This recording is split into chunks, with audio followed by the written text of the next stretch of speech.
तर मित्रांनो, बाईकथा एके स्टोरी टेलर मध्ये तुमचं स्वागत आहे. जर तुम्हाला या चॅनलवरती बाईकथा पाठवायची असल्यास तर मी चॅनलच्या डिस्क्रिप्शन मध्ये लिंक दिलेली आहे, त्यावर कथा पाठवावी. बाईकथेचं नाव आहे रात्री 12:30 वाजता. एका थंडगार रात्री गावाच्या एका कोपऱ्यात असलेल्या जुन्या वाड्यात एकटाच राहणारा सूरज गडबडीत आपल्या कामातून घरी येत होता. घाटाळ्यात वेळ होती, रात्री 12:30 वाजता. रस्त्याच्या बाजूला पसरलेल्या झाडांच्या सावल्या एखाद्या भुतासारख्या हालचाल करत होत्या. वातावरणात एक विचित्र शांतता होती.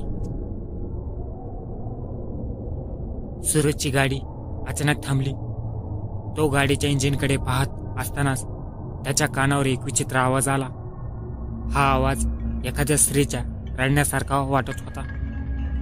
त्याने आवाजाच्या दिशेने पाहिलं, पण अंधारात त्याला काहीही दिसलं नाही. याचवेळी त्याला रस्त्याच्या कड्याला एक पांढऱ्या साडीत स्त्री उभी असल्याचं दिसलं. ती त्याच्या दिशेने बघत होती, पण तिचा चेहरा स्पष्ट दिसत नव्हता. इथे एवढ्या रात्री कोण असेल? सूरजच्या मनात हा विचार आला. जरा भीतीने, जरा कुतूहलाने तो तिच्या जवळ गेला. मला काही मदत हवी आहे का? तो विचारतो. स्त्री काही बोलली नाही, तर तिचा हात कुरकुरून एका दिशेने इशारा केला. सूरज तिथे जाऊ लागला. त्या दिशेला काही नव्हतं. अंधार आणि जुन्या झाडांच्या सावल्या. हे अंतर चालल्यानंतर त्याला पाठीखाली काहीतरी मग ते असं जाणवलं आणि जवळ जाऊन पाहिलं. तिथे जुनी सोन्याची नथ पडलेली होती. जशीच तो नथ उचलतो तशी अचानक वातावरण बदलतं. झाडं जोर जोराने हलायला लागतात आणि एका भयंकर हसण्याचा आवाज सगळीकडे पसरतो. सूरज घाबरून मागे वळतो, पण ती स्त्री आता तिथे नव्हती. तो पळून गाडीकडे जाण्याचा प्रयत्न करतो, पण त्याच्या पायांना काहीतरी पकडतं. सूरजच्या पायाला पकडणाऱ्या गोष्टीचा जोर वाढत होता. त्याने बघितलं तर जमिनीतून एक चकचकीत काळ्या रंगाचा हात त्याच्या पायाला घट्ट पकडून ठेवत होता. तो जोरात ओरडायला लागला, पण त्याच्या आवाजाला सुद्धा एक विचित्र प्रतिध्वनी येत होता. जणू कुठल्या तरी वेगळ्या जागेत तो पोहोचला होता.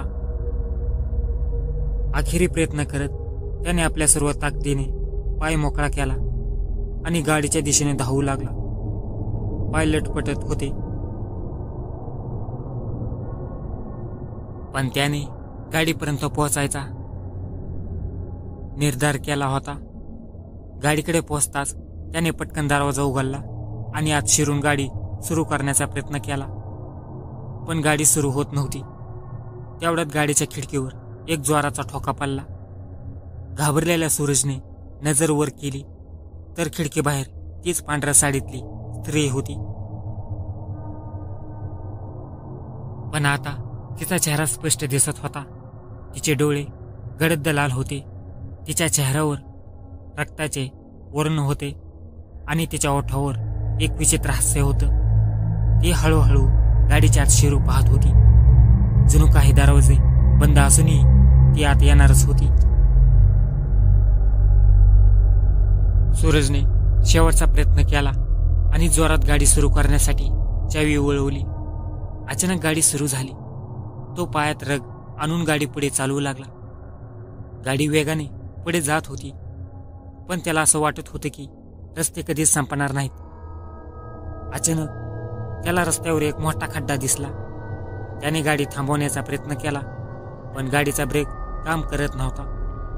गाडी थेट खड्ड्यात गेली आणि जोरात आदळली. त्याला सगळं काळं दिसायला लागलं.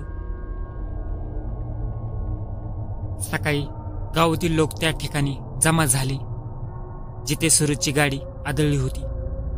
गाडीच्या आत कोणीही नव्हतं, पण गाडीच्या आजूबाजूला रक्ताचे ठिपके आणि जमिनीवर सोन्याची नथ पडलेली होती. त्या नथीचा इतिहास काय होता आणि सूरजचं पुढे काय झालं? सकाळ होत आली होती. गावकऱ्यांनी सूरजला शोधण्यासाठी त्या रस्त्यावर धाव घेतली. तेथील प्रत्येक कोपरा पाहिला, पण सूरजचा मागमूसही नव्हता. फक्त गाडी होती जी मोडून पडली होती आणि तिच्या आजूबाजूला सोन्याची नथ आणि रक्ताचे ठिपके होते. गावात परत आल्यावर गावातील रघु काका याने ती नथ पाहिली आणि एक भयानक सत्य सांगितलं. ही नथ त्या चंद्रिकाबाईची आहे, जी या वाड्यात राहायची.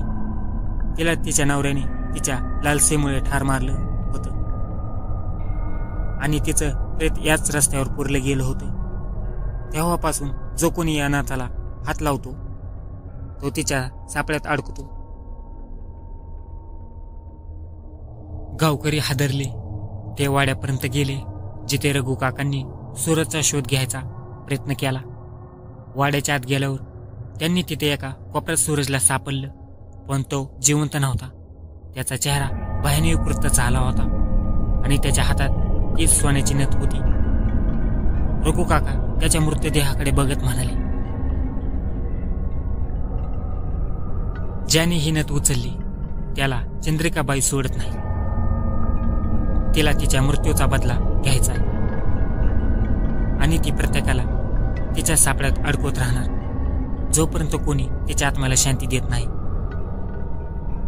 गावकऱ्यांनी त्या वाड्याला जाळून टाकलं आणि नथ नदीत फेकून दिली. पण त्यानंतरही त्या रस्त्यावर रात्रीच्या वेळी लोकांना एका पांढऱ्या साडीतली स्त्री दिसतेच. तिच्या हातात नथ असते आणि तिचा आवाज येतो, माझी नथ कुठं आहे?